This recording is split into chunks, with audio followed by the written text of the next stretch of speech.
Hello, this is Mr. White, and this video is on the chain rule, part 1, the basics. Here are the two exercises that we'll be doing in this video. Let's clear this one away for the time being.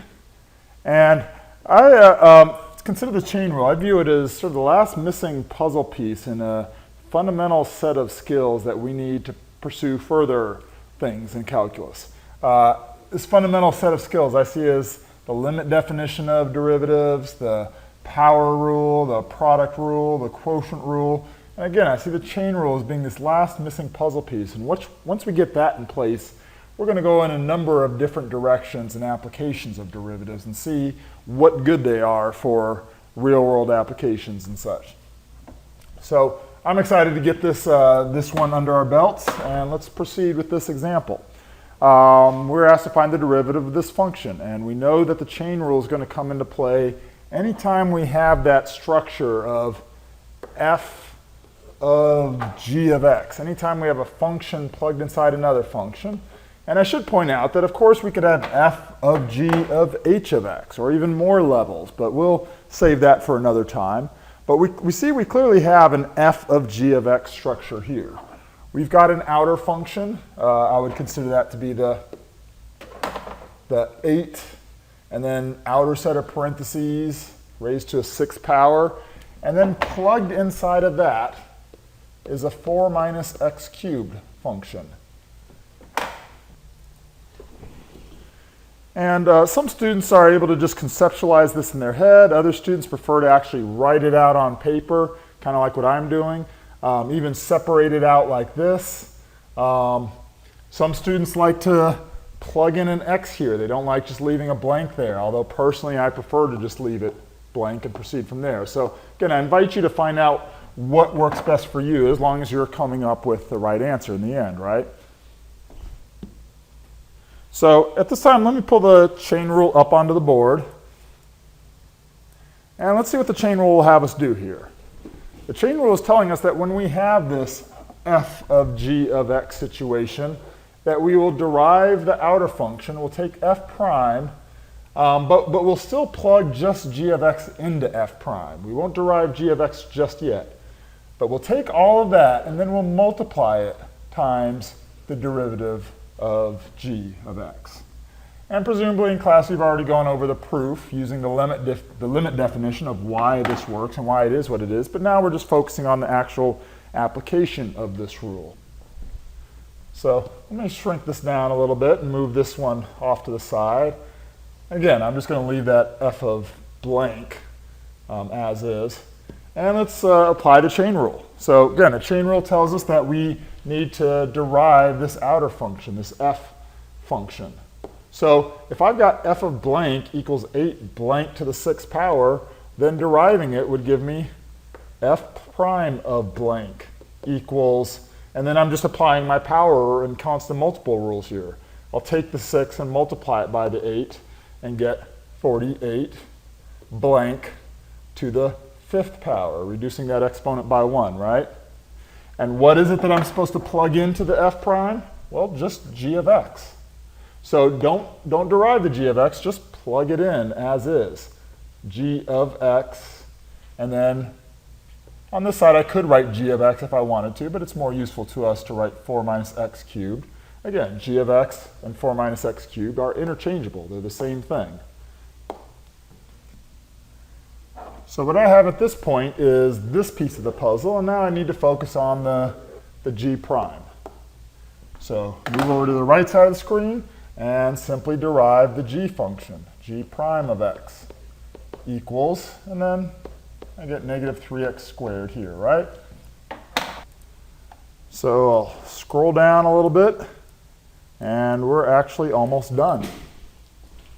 At this point, I just take those two pieces of the puzzle and combine them. We'll multiply 48, 4 minus x cubed, quantity to the 5th power, times negative 3x squared. And we are deriving, what was it? Let's see, 8, 4 minus x cubed to the 6th power was our original function that we were deriving, our original composite function. And we just simplify a little bit. 48 times negative 3 gives us negative 144. I'll prefer to write the x squared next. And then 4 minus x cubed to the 5th power.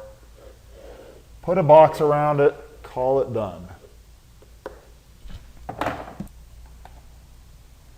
And again, I'm totally fine with that answer. I will point out that sometimes our textbook, or you might find the multiple choice answers on options on a test, may play what seems to be a dirty little trick on you.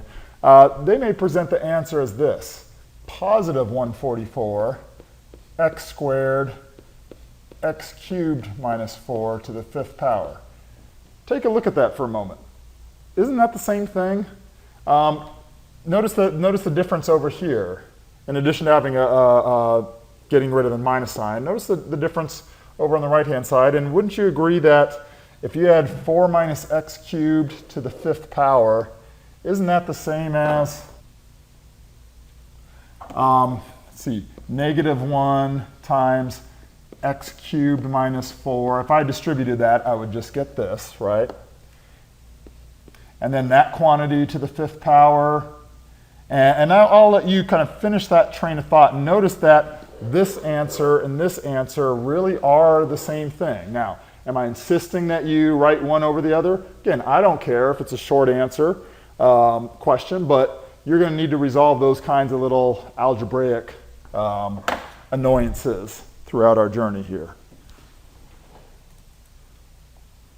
Now, last comment on this problem, that if I want to check this somehow on the calculator, I'm going to admit there's something that becomes a little bit strange that goes on. If I go to y equals and I type in the original function and I graph, I guess it's not strange so much as just that it would be hard to get this graph, really visible, clearly visible on the screen. And I'm going to just say I'm not going to mess with the window settings this time. I'm just going to use my calculator functions, despite the fact that I don't get a clear view of what's going on with this function. Again, I'm just going to check by picking a sample value. I'm going to say, let's see what happens at x equals 1, because that's a pretty easy value to calculate the derivative for. So just somewhat arbitrarily picking x equals 1, I'm going to go to second calc dy over dx, and then type in 1, enter, and I see that the derivative is about negative 35,000-ish. And notice that was the last thing that the calculator calculated, that derivative. So I can go to second quit, and then I can go to answer. Notice that that's second, and then the negative sign right above it is answer. And it will display for me on the home screen that derivative that I just calculated. Now let's compare that to what I get if I just plug 1 into the derivative there. So let me move this over just a little bit. Okay, so I'm plugging 1 into that 144x squared, etc. So 144 times 1 would just give me 1 squared, would give me 144. And then the 1 cubed minus 4, that's going to give me negative 3. So times negative 3 raised to the 5th power. And I'm expecting to get the same thing as my answer. And I see that within a reasonable calculator error, that those are basically the same thing. I'm going to say that that affirms our answer. And again, you'll develop the judgment with experience to say whether that affirms our answer or whether we have a problem we need to investigate. All right, let's go on to the next one.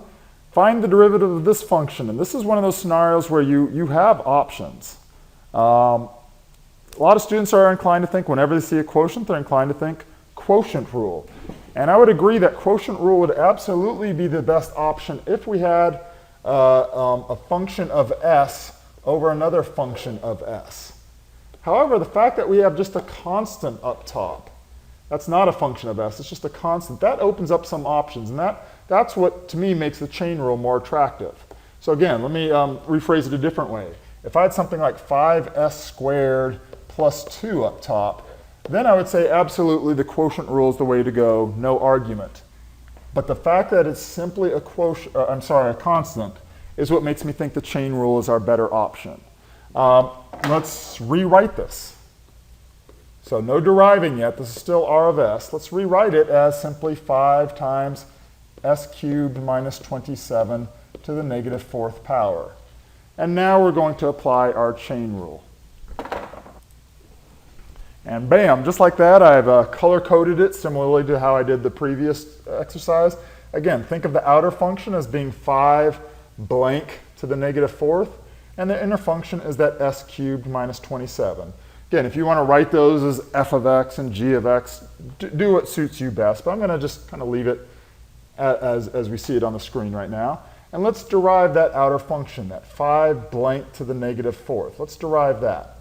And that's going to give us 5 times negative 4 will give us negative 20. Blank to the negative 5. Be careful, don't think it's negative 3. If we subtract 1 from negative 4, we get negative 5, right? So again, if you want to just kind of move this, let me move this off to the side. Notice that I've derived 5 blank to the negative 4 and gotten this. But then I'll just plug this back in here. And now I'll just derive the inside one and multiply it. So times, so I'm doing this in a little bit more of a shortcut manner than I did the previous example. Hope you're hanging with me there. So if I derive that inner red function, the g of x, so to speak, I would get 3s squared. And that is our derivative. So since I have just calculated the derivative, I need to be clear and say that that's r prime of s now.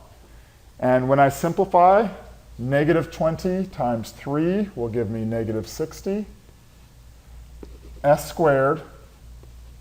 And let's go ahead and write this in the denominator as s cubed minus 27 to the positive 5th power in the denominator. That is our r prime of s fully simplified.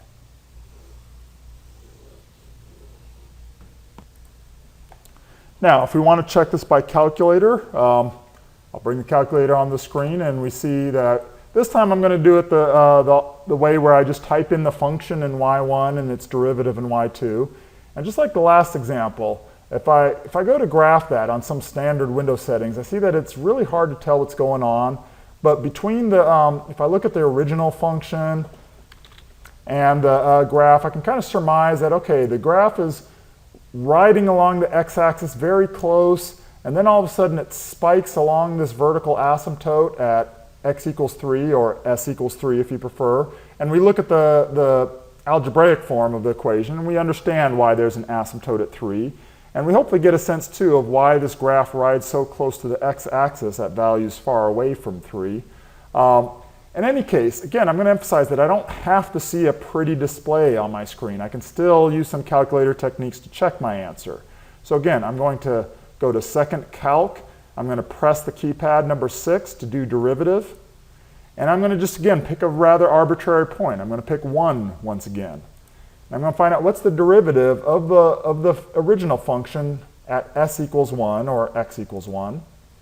And I see that it's a huge number, and that may or may not surprise you. If you look at the algebra a little bit, I'm sorry, it's not a huge number. It's a very, very tiny number, I should say. 5.05 times 10 to the negative 6. It's extremely tiny, and that actually makes sense because this graph was virtually horizontal. It was virtually riding along the x-axis, so we expect a slope of practically 0. Anyway, remember how we do it when I've got the derivative typed into y2?